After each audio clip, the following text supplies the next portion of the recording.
Méditons avec le pasteur Ertis. Méditons avec le pasteur Ertis. Prions d'abord. Seigneur, nous disposons nos cœurs à t'écouter maintenant. Remplis-nous du Saint-Esprit et parle-nous au nom de Jésus-Christ. Amen. Nous sommes le vendredi 21 juin 2019 et nous allons méditer sur Jérémie 17, 1 à 18. Là-bas, il s'agit de la punition des rebelles. Nous vous saluons dans le précieux nom de notre Seigneur et Sauveur Jésus-Christ. Cette méditation est basée sur la méthode de la Ligue pour la lecture de la Bible, méthode qui se trouve dans les lecteurs de la Bible. Et dans cette méthode-là, l'on vous permet d'approfondir les textes, de mémoriser les versets, de réfléchir sur les textes. Et pour les textes d'aujourd'hui, les lecteurs avaient prévu des questions. Nous en prenons deux. C'est la question numéro 2 du lecteur. La question numéro 2 est ainsi libellée. Est-ce que le passage que nous allons lire, est-ce qu'il me révèle quelque chose sur Dieu le Père, Dieu le Fils ou Dieu le Saint-Esprit? Ça, c'est la question numéro 2. Et la question numéro 3, y a-t-il un exemple à suivre ou à ne pas suivre? Quand vous allez lire ce texte ici, à la fin, y aura-t-il pour vous un exemple à suivre ou à ne pas suivre? Est-ce que le texte vous aura-t-il parlé de Dieu le Père, Dieu le Fils ou Dieu le Saint-Esprit? Ayez ces questions en tête. Prenez votre Bible, lisez et répondez à ces questions-là. Nous commençons par le premier verset. Le péché de Juda est écrit avec un burin de fer, avec une pointe de diamant. Le burin et la pointe de diamant ici, ce sont des instruments qu'on a utilisés pour écrire, qu'on utilise pour écrire sur le métal ou sur les pierres. Ça signifie quoi? Ça signifie que le péché du peuple était indélébile. On ne pouvait pas l'effacer parce qu'on l'a gravé. C'est gravé dans leur cœur endurci. Ils ne pouvaient pas se tourner vers Dieu parce qu'ils ont un cœur endurci comme la pierre, comme le métal. Alors, pour y écrire, il faut simplement utiliser le burin ou le diamant. Allez chez les bijoutiers, vous allez voir comment ils écrivent. Allez chez les tailleurs de pierre ou les artistes qui travaillent sur la pierre, vous verrez comment ils utilisent les burins pour écrire. Donc, ça nous renvoie à un cœur dur, un cœur qui ne peut pas se tourner vers Dieu. Au verset 3, « Et tes hauts lieux à cause de tes péchés. » Ça c'est le verset 3. « Je livre au pillage ma montagne, ses champs. Tes biens, tous tes trésors et tes hauts liés à cause de tes péchés sur ton territoire. » Jérusalem et les autres villes de Juda ont été démolies et pillées par les Babyloniens. Le reste du trésor du temple de Dieu a été emporté par l'armée de Nabuchodonosor à Babylone. Même les centres idolatriques avaient été détruits. Vous pouvez lire à cet effet Jérémie 15, 13 à 14. Au verset 4, « Tu perdras par ta faute l'héritage que je t'avais donné. » La captivité de Juda permettra à son territoire de se reposer sabbatiquement des activités idolatriques de son peuple. Pour avoir une idée du repos sabbatique, et nous pouvons parler vulgairement de la mise en jachère. Vous avez exploité un terrain, ils ne donnent plus de rendement, vous les laissez en friche sans les cultiver pendant un certain temps. Alors ici, puisque Jérusalem et ses villes seront détruites, les centres d'idolâtrie seront détruits, le reste de la population va être amené en déportation à Babylone. Par conséquent, la terre de Juda, la terre de Jérusalem pourra se reposer. Il n'y aura plus personne pour aller la cultiver avec des activités idolâtriques. Il n'y aura personne pour aller prier ou adorer des idoles encore sur ce terrain-là. Et le verset 5 nous dit, maudit soit l'homme qui se confie dans l'homme. On ne peut pas à la fois croire en Dieu et dans l'homme. L'homme déçoit toujours quelque part. Quand vous regarderez l'homme, quand vous vous confierez en lui, vous verrez que quelque part, il y aura toujours une petite déception. Et le verset 7 enchaîne, il dit, béni soit l'homme qui se confie dans l'Éternel et dont l'Éternel est l'espérance. L'élément de base dans la vie de la foi est la stabilité. L'homme qui dépend de sa propre force est instable parce qu'on peut tomber malade par exemple.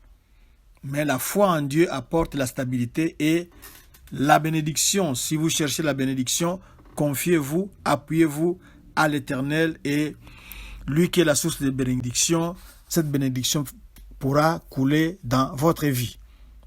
Le verset 8. Le verset 8 nous dit ceci, « Il est comme un arbre planté près des eaux et qui étend ses racines vers les courants.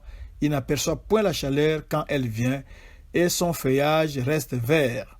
Dans l'année de la sécheresse, il n'a point de crainte et il ne cesse de porter du fruit. » Ceux qui croient en Dieu sont comme des arbres dont les racines plongent profondément dans la terre, puisant de l'eau, même en temps de sécheresse.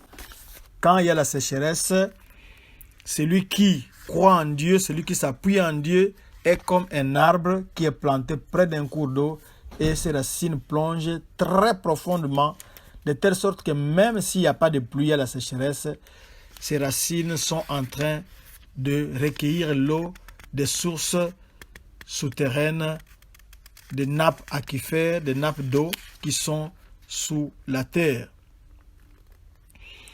Et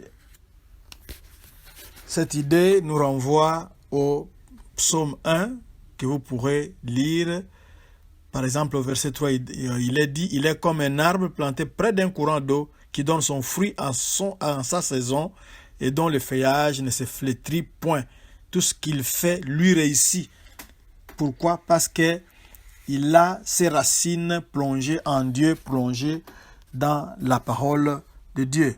Au verset 11, comme une perdrix qui couve des œufs qu'elle n'a point pondus, tel est celui qui acquiert des richesses injustement. Vous avez gagné des richesses injustement. Et l'enseignement de Jérémie 17, 1 à 10 est tiré ou basé d'un proverbe, est tiré d'un proverbe basé sur une croyance commune que la perdrix couve des œufs qui n'a point pondu. Lorsque les petits oiseaux vont reconnaître que la perdrix n'est pas leur mère, ils vont la quitter. De même, un homme qui gagne des richesses injustement sera abandonné par la richesse et il sera connu comme un fou. Quand il n'aura plus rien, il aura les mains vides, les poches vides, alors la tête pourra lui tourner et ça peut aussi être le début de la folie. Du verset 12 au verset 13, il est un trône de gloire. Il est un trône de gloire élevé dès le commencement. C'est le lieu de notre sanctuaire. Toi qui es l'espérance d'Israël, ô Éternel, tous ceux qui t'abandonnent seront confondus. Ici, ça se rapporte au temple de Jérusalem et à l'arche de l'Alliance, le symbole de la présence de Dieu et de sa souveraineté sur les nations. ceux qui abandonnent l'Éternel, ceux qui abandonnent son temple, ceux qui abandonnent son église seront confondus. Verset 17. Ne sois pas pour moi un sujet de foi. Ici, ça se rapporte à une horreur physique, mentale ou émotionnelle. Et nous allons terminer au verset 18. Que mes persécuteurs soient confus. Ici, Jérémie demande à ce que ces persécuteurs soient dans la honte et confus, qu'ils soient démoralisés et déshonorés. Le prophète demande aussi à Dieu de confirmer son message de jugement du jour de ruine, les jours-là terribles, les jours de désastre, et qu'il ajoute une double destruction sur ses ennemis. Nous sommes arrivés à la fin, mais nous avons 2 versets à mémoriser. C'est une autre question qu'on n'a pas citée là-bas. Quel est le verset qui m'interpelle le plus? C'est une autre question là-bas. Parmi les questions que le lecteur de la Bible nous propose, quel verset m'intéresse le plus? Alors là, nous répondons ensemble, c'est le verset 5 et le verset 7. Nous allons mémoriser le verset 5 et nous allons mémoriser le verset 7. Ainsi parle l'Éternel. Maudit soit l'homme qui se confie dans l'homme, qui prend la chair pour son appui et qui détourne son cœur de l'Éternel. Ça, c'est Jérémie 17, 5. Jérémie 17, 7.